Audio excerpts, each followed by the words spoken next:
Tonight at 11, students in Washington County, Tennessee may soon have a brand new school, but where exactly is it going to be built? Plus, funeral arrangements are set for the Virginia State Trooper who died in the Richmond shooting. And a national fabric retail store is closing its doors for good. The news at 11 starts right now.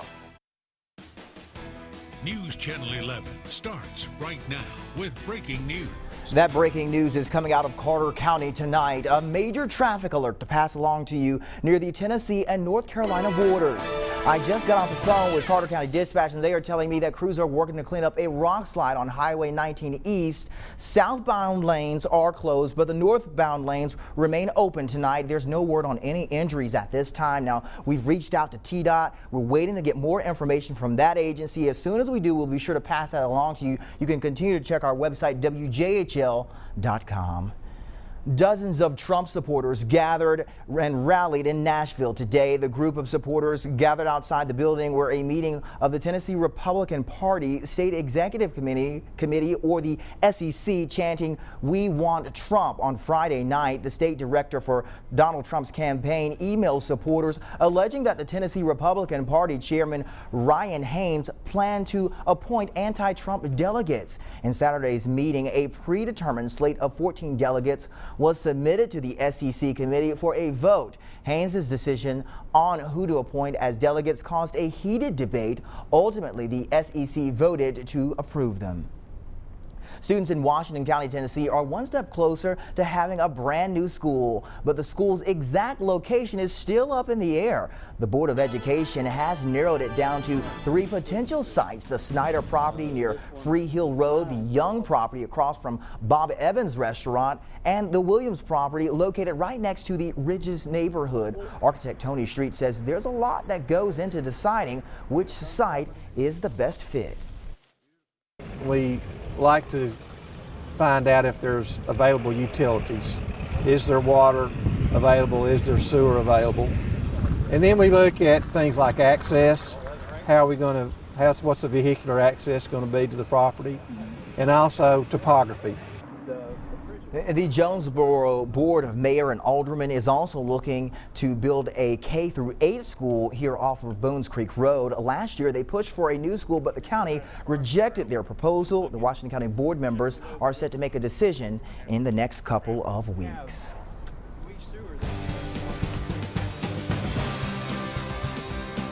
We saw a beautiful Saturday, and we are going to see some similar conditions for your Sunday, as we're going to see clearing skies overnight tonight. But something I want you to be aware of as you're heading into tonight, weather alert for you. We are under a freeze warning for those areas indicated in the dark blue area there, and then the light blue area is also under a freeze watch. So that's mostly to the southeast of us, but most of our region under a freeze warning tonight, as we are going to dip below that freezing mark. Something else you want to be aware of, we are still under a wind advisory. This will last until 2 a.m. so still got about 3 more hours. Radar right now pretty clear though, not looking at any rain showers. That's going to change in the next couple of days, but for now, live look at downtown Bristol on our General Shell Skycam. Pretty mild out there, 52 right now in Johnson City, 54 in Kingsport, and 53 in Abingdon. So I'll let you know coming up in my full forecast if mild temperatures will be sticking around or if Arctic air is making a comeback. Curtis. All right. Thank you so much, Callie. We'll check in with you in just a bit. We now know the funeral arrangements for the Virginia State police officer who lost his life earlier this week. Trooper Chad Diermeyer was killed during a shooting earlier this week at a Greyhound bus station in Richmond, Virginia.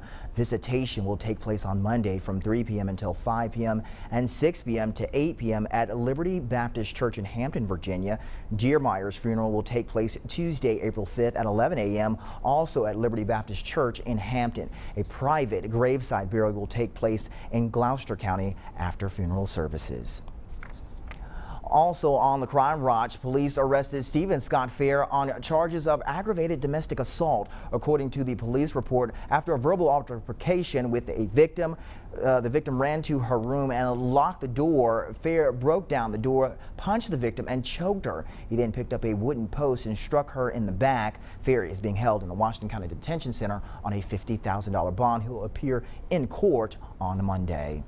A group of protesters gathered today in Johnson City to rally in support of LGBT communities in North Carolina and other southern states. Their mission to rally support after North Carolina Governor Pat McCrory signed a bill blocking cities in that state from allowing transgender individuals to use public bathrooms for the sex they identify as. The more legislation that's put forward, the more we'll stand out and be in everyone's faces. We have to let them remember we're not going away. We were here before this started. We'll be here long after they're done.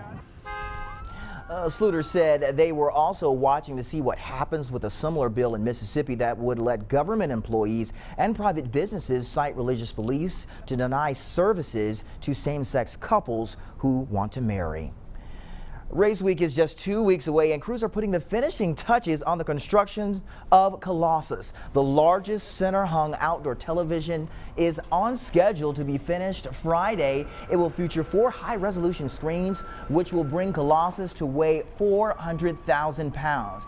BMS General Manager Jerry Caldwell says he's blown away at the progress.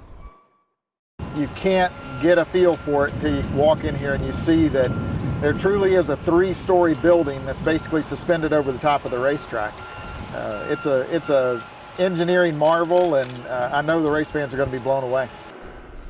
Food City Race Weekend is April 16th and 17th, and the battle at Bristol, the football game everyone is waiting for against the University of Tennessee and Virginia Tech, is on September 10th. A national retail fabric store that has been around since the 1950s and has stores in 37 states is going out of business. That's according to the Hancock Fabrics website. There are 2 locations in the Tri-Cities. One is in Kingsport and the other is the location you see here in Johnson City. Signs on the Johnson City store windows say store closing and going out of business. And when you dial the store's number, it automatically sends you to a voicemail saying the same thing and adding that the store is in liquidation. An update right now. Showers that move through the region recently have helped put out wildfires in our area. Unicoi fire crews say the fire is still burning in the Little Mountain area of the Cherokee National Forest. Crews are preparing for a burnout that is scheduled for tomorrow. Now, this will reduce the chances of the wildfire spreading. Today, crews worked on containment lines to prepare for the burnout that will happen tomorrow. The Scioto Road fire has burned across more than 160 acres. It's now 75% contained. The cause of that fire is still under investigation tonight. Another wildfire, this one in Greene County, has subsided because of that rain. It started burning on March 30th in the Paint Creek area. Firefighters say the wildfire is now 100% contained. Crews are working today to cut fallen trees and mopping up hot spots. Authorities say people near this area should be careful of heavy equipment and heavy traffic passing through the Asheville Highway area. Now, we are in for some high winds this evening. The Tennessee Division of Forestry would like to remind everyone that turkey season does start today. Hunters should be mindful with campfires and make sure that they put those fires out before they leave their campsites. Still to come on News Channel 11 tonight at 11, groups in Virginia gather to support clean energy and rally against one natural resource. We'll tell you what must go after the break. And we'll see high winds overnight tonight, but how long will those winds be sticking around, and will mild temperatures be making their way into my 7-day forecast? I'll have those details straight after the break.